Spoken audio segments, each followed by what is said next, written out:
Welcome, friends, to the Death by Disney podcast. I'm your host, Adam, and I'm trying to do the crazy challenge of watching every Disney movie that's ever been produced.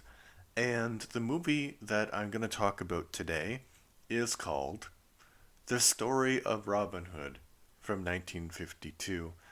And this is one of those movies that Disney produced that's kind of lost to time, which is a shame, and I'll tell you why in a moment. But the structure of this podcast is I do the movies chronologically, so I'm not sure what movie this was. I think maybe the 15th one that Disney released.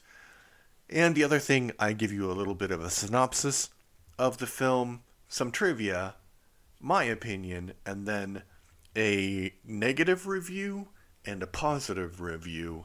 And those are usually taken from the Internet Movie Database. Now that all of the housekeeping is out of the way, let's begin. Here is a synopsis of the film from Wikipedia.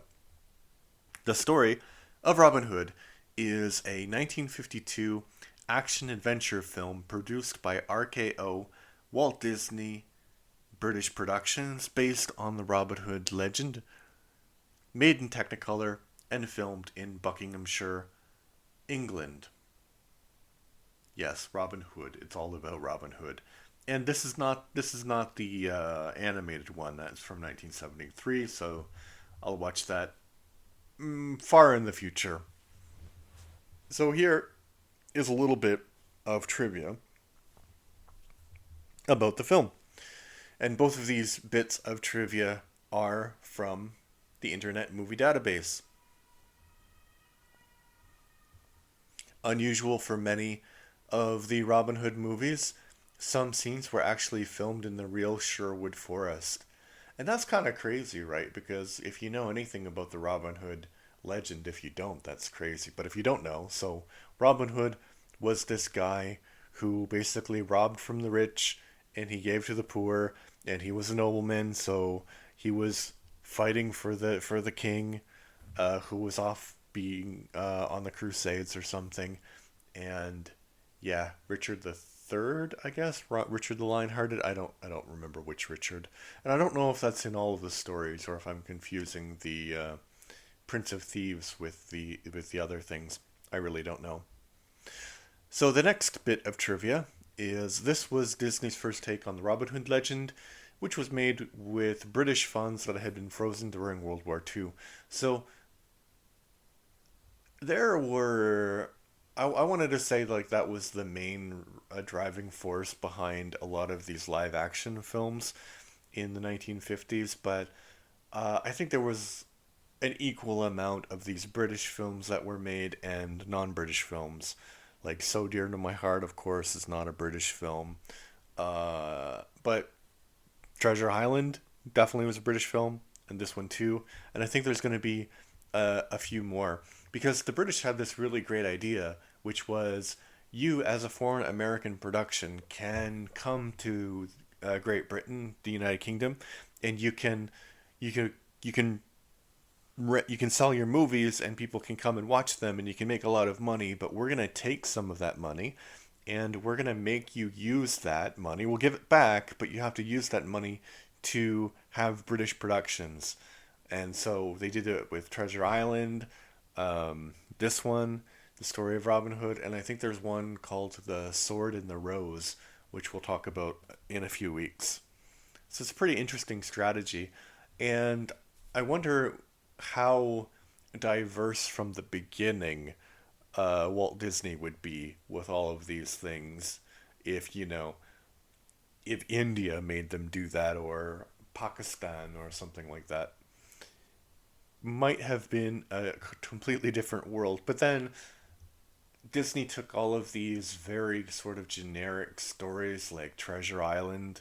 I mean, it's a really awesome film, but I mean, it's pretty archetypal pirate story, right? Or this one about Robin Hood. It definitely didn't take any risks. So, yeah. Probably it would just be Aladdin or something in the Indian case. But Aladdin's not from India. I don't know. I really don't know. Anyway, here is my take on the film. Surprisingly enjoyable. It takes the story of Robin Hood and his fight against King John and the Sheriff of Nottingham, and it's weird to say, gives it a fresh perspective because the movie is really old.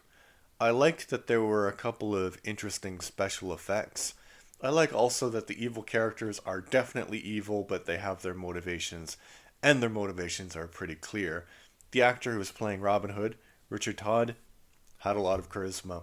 So unfortunately, I don't have much to say about that film because it's good, but it's one of those films that didn't really leave a mark on me or the world, unfortunately.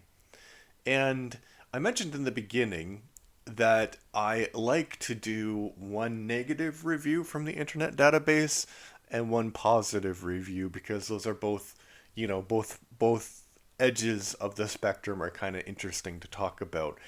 So I usually sort them from 1 star and below. And this movie doesn't have any 1 star reviews, 1 out of 10 reviews, sorry.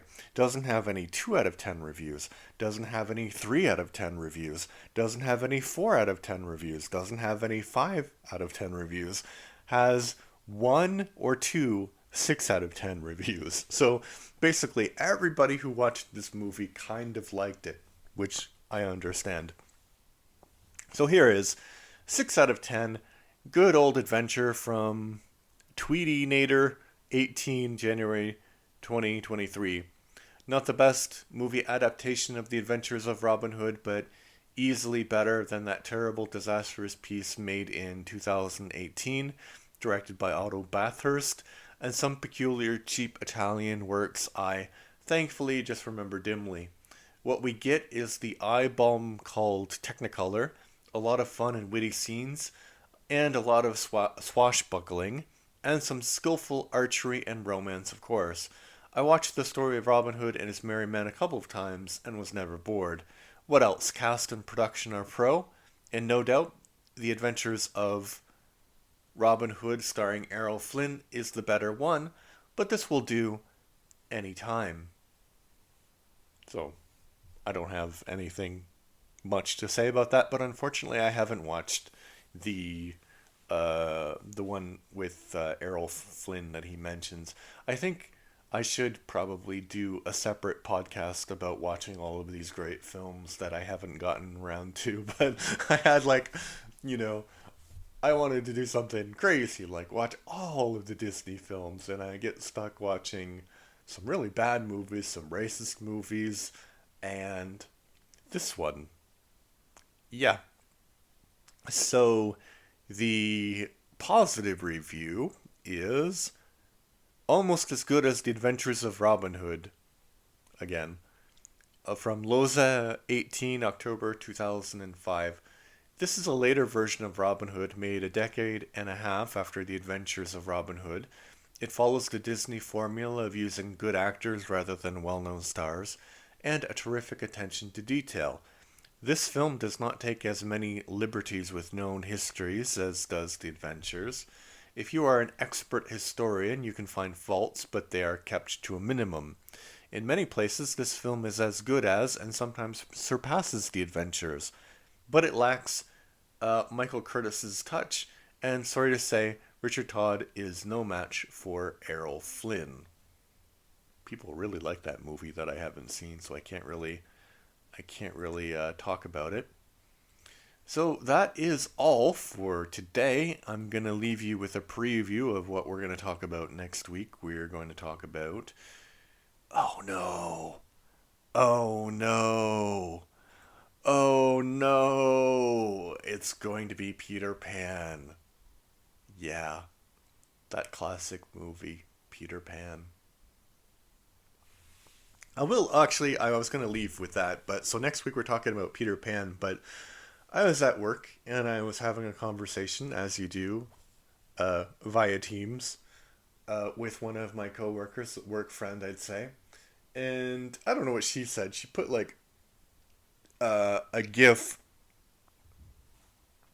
because you can do that on Teams. She put a gif of Cinderella, which we were talking about some way. Oh no, I said that she always looks elegant, and it's true. She's like one of these people who always dresses elegantly when she's at work or whatever, and it's really quite amazing the amount of effort she puts into it. But yeah, so there's going to be a work party, uh, some kind of big social thing, and they have these once a year, and people really like it. But I'm not going for my own personal reasons. Uh, can I tell you why not? I'm not going because that's the official day I'm getting divorced, so I have to go to court. And that's been coming for a long time. It's not like a surprise or anything. I haven't been together with my ex for like 4 years, so we're just making it official that we're not together. So I'm not going to the party. So anyway, anyway, they said at this party that there is some kind of dress code, and they said like black tie formal with sneakers, and so she's like, I don't know what that means. And I said, I don't know what it means also, but don't worry, you're very elegant, you dress elegantly anyway, so you won't be underdressed. So then she put this gif of Cinderella, and I said, that is the best Disney movie of all time, because I think it is the best Disney movie I have seen of all time. I really, I've watched a lot of Disney movies. It's really great. And so she's like, oh no, I like Snow White. Snow White's much better. And I'm like, what? Snow White is better? Ooh, Snow White is horrible. I didn't like that movie. Good, I didn't like it. As you know, controversially, I didn't like Snow White. And she's like, well, why didn't you like it? Well, I said they move in a creepy way, and the story is strange, and the dwarfs are really creepy. And she's like, so you didn't like the evil queen? And I'm like, no, that's the best part about Snow White. So yeah, this adventure actually helps me to be more connected with people. So that's a great thing about Disney. Anyway, tune in next week where I'm going to rip Peter Pan to shreds. That should be entertaining. You should tune in to watch that definitely. You should listen to this. I mean, not watch it, listen to it because it's a podcast. Anyway, I'm rambling. I'm going to stop now. So thank you for listening. Subscribe, leave a review. Bye.